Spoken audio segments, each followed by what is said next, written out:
السلام عليكم ورحمة الله وبركاته. حلقة جديدة من حلقات قناة المحترف العالمي. النهاردة هنشرح لكم برادة المية.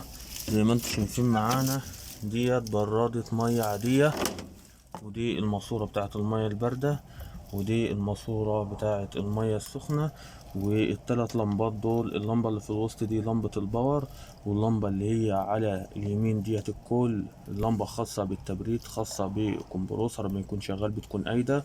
واللمبة دي الهيتنج خاصة بالمية السخنة، لما تكون السخانات شغالة بتكون اللمبة ديت قايدة. ده طبعا القلب بتاع ده الخزان بتاع المية الخاص بالبرادة. نلفها لكم معانا كده،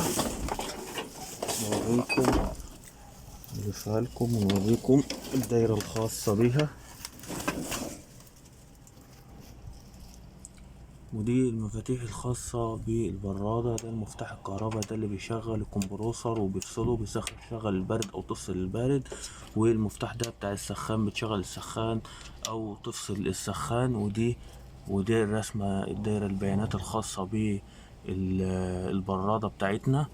ده طبعا الكوندنسر بتاعنا زي ما احنا شايفين، ده الكوندنسر بتاعنا الخاص بالبرادة.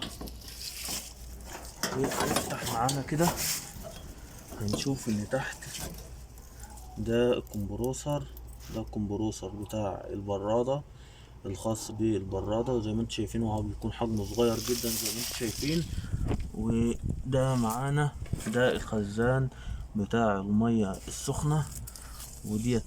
دي مجموعة الهياتر، دي الهياتر الخاصة ب دي الهياتر الخاصة بالخزان بتاع المية السخنة زي ما انتم شايفين معانا. والجزء ده الجزء اللي فوق اللي احنا شايفينه ده، ده الخزان الخاص بالمياه الباردة. وزي ما انتم شايفين اهوت معزول بالعازل بتاعه بالفوم اهوت زي ما انتم شايفين معزول. ودي الماسورة بتاعة السحب وماسورة الطرد معانا اهيت. دي ماسورة الطرد ودي ماسورة السحب. وطبعا ده المبادل الحراري، الجزء ده الخاص ده المبادل الحراري.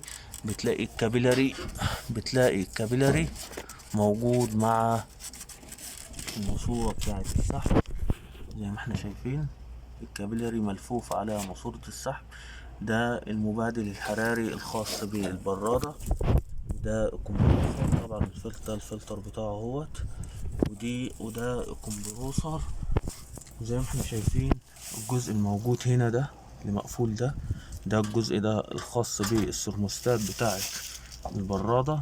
طبعا ما بنصحش حد يلعب فيه، الجزء ده خالص. زي ما احنا شايفين اهو، ده الجزء ده المفتاح، الجزء اللي كان متغطي ده زي ما احنا شايفين. ده الثرموستات، الجزء الخاص بتاع الثرموستات بتاعة البرادة. وطبعا هما مغطيين الجزء ده عشان مفيش حد يلعب فيه. طبعا ده مخصص للفنيين فقط، لان لو العميل عمل فيه اي مشكلة هيأثر على التبريد بتاع البرادة. ودي البرادة بتاعتنا. ودي وطريقة عمل البرادة زي ما احنا عارفين. ده الكوندنسر، الكمبروسر بيشتغل الكوندنسر دايرة تبريد عادية، بس بيختلف المبخر بتاعنا. يعني هي دايرة عادية زي دايرة التلاجة بالظبط. اللي بيختلف عندنا ان المبخر بتاعنا بيكون عبارة عن خزان مية ملفوف عليه المواسير بتاعة التبريد. بيحصل تبادل حراري ما بين المية وما بين مركب الفريون. ودي الدايرة بتاعت وده كان شرح مبسط لبرادة المية وطريقة عملها. يا ريت لو الفيديو عجبكم تشتركوا معنا في القناة، وما تنسوش تفعيل زر الجرس حتى يصلكم كل جديد. والسلام عليكم ورحمة الله وبركاته.